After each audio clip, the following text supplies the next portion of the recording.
ಭಾರತೀಯ ಜನತಾ ಪಕ್ಷ ರಾಷ್ಟ್ರೀಯ ಅಧ್ಯಕ್ಷ ಹುದ್ದೆಗೆ ಚುನಾವಣಾ ದಿನಾಂಕವನ್ನ ಘೋಷಿಸಿದೆ. ಜನವರಿ 19ರಂದು ನಾಮಪತ್ರ ಸಲ್ಲಿಕೆ ನಡೆಯಲಿದೆ. ಜನವರಿ 20ರಂದು ಹೊಸ ಅಧ್ಯಕ್ಷರ ಹೆಸರನ್ನ ಔಪಚಾರಿಕವಾಗಿ ಘೋಷಿಸಲಾಗುವುದು. ನಿತಿನ್ ನಬೀನ್ ಅವರನ್ನ ಪಕ್ಷದ ಹಂಗಾಮಿ ಅಧ್ಯಕ್ಷರನ್ನಾಗಿ ಬಿಜೆಪಿ ಆಯ್ಕೆ ಮಾಡಿದೆ. ಆದ್ದರಿಂದ ನಿತಿನ್ ನಬೀನ್ ಅವರು ಈಗ ಬಿಜೆಪಿಯ ರಾಷ್ಟ್ರೀಯ ಅಧ್ಯಕ್ಷರಾಗುವುದು ಖಚಿತ ಅಂತ ಹೇಳಲಾಗ್ತಾ ಇದೆ. ಅವರು ಪಕ್ಷದ ಅತ್ಯಂತ ದೀರ್ಘಾವಧಿಯ ನಾಯಕರಾದಂತಹ ಜೆಪಿ ನಡ್ಡಾ ಅವರ ಸ್ಥಾನಕ್ಕೆ ಬರಲಿದ್ದಾರೆ.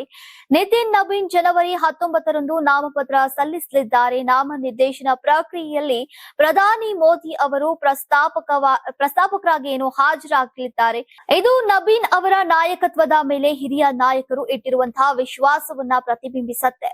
ಬಿಜೆಪಿ ಕಾರ್ಯಕಾರಿ ಅಧ್ಯಕ್ಷ ನಿತಿನ್ ನಬೀನ್ ಈಗ ಪಕ್ಷದ ಶಾಶ್ವತ ಅಧ್ಯಕ್ಷರಾಗಲಿದ್ದಾರೆ. ಬಿಜೆಪಿ ರಾಷ್ಟ್ರೀಯ ಅಧ್ಯಕ್ಷ ಸ್ಥಾನಕ್ಕೆ ನಿತಿನ್ ನಬೀನ್ ಮಾತ್ರ ನಾಮಪತ್ರವನ್ನ ಸಲ್ಲಿಸಿದ್ದು ಬೇರೆ ಯಾವುದೇ ನಾಯಕರು ಅವರ ವಿರುದ್ಧ ನಾಮಪತ್ರ ಸಲ್ಲಿಸಿರುವುದಿಲ್ಲ.